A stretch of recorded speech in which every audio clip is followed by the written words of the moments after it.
इंदिरा एकादशी 10 अक्टूबर मंगलवार को रखा जाएगा। हिंदू पंचांग के मुताबिक इंदिरा एकादशी की शुरुआत 9 अक्टूबर सोमवार को दोपहर 12:36 से होगी और इस तिथि का समापन 10 अक्टूबर मंगलवार को दोपहर 3:08 होगा। लेकिन उदया तिथि के कारण इंदिरा एकादशी का व्रत 10 अक्टूबर को ही रखा जाएगा। ऐसे में व्रत का पारण 11 अक्टूबर को सुबह 6:19 से सुबह 8:39 के बीच किया जाना चाहिए। इंदिरा एकादशी व्रत पर ऐसे करें पूजा।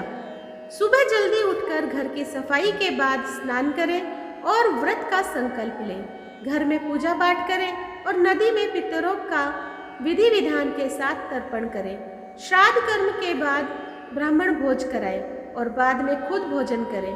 दशमी पर सूर्यास्त के बाद भोजन न करें। एकादशी व्रत के दिन गाय, कौवे और कुत्ते को भी भोजन दें। द्वादशी को पूजन के बाद दान दक्षिणा दें। इंदिरा एकादशी की पौराणिक कथा। सतयुग में इंद्रसेन नाम के एक राजा महिष्मति नामक क्षेत्र में शासन करते थे। इंद्रसेन भगवान विष्णु के परम भक्त और धर्म परायण राजा थे। वह सुचारू रूप से राजकाज कर रहे थे। एक दिन अचानक देवर्षि नारद का उनकी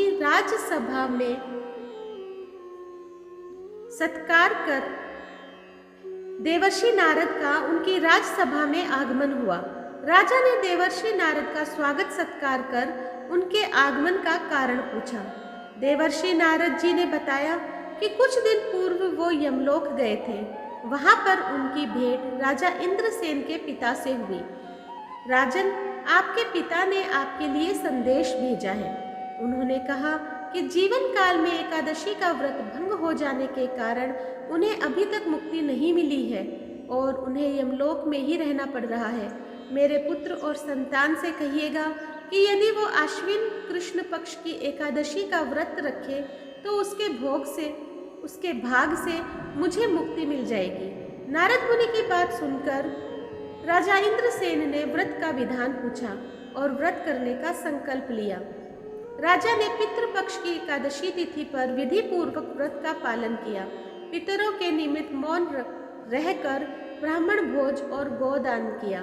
इस प्रकार राजा इंद्रसेन के व्रत और पूजन के भाग से उनके पिता को यमलोक से मुक्ति मिली और वैकुंठ लोक की प्राप्ति हुई। उस दिन से इस व्रत का नाम इंदिरा एकादशी पड़ गया।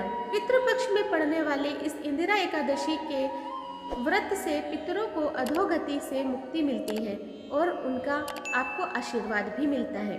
तो दोस्तों, आज मैंने आप लोगों के सामने इंदिरा एकादशी व्रत कथा की महिमा प्रस्तुत की है। आपको कैसी लगी मुझे कमेंट बॉक्स में ज़रूर बताइएगा।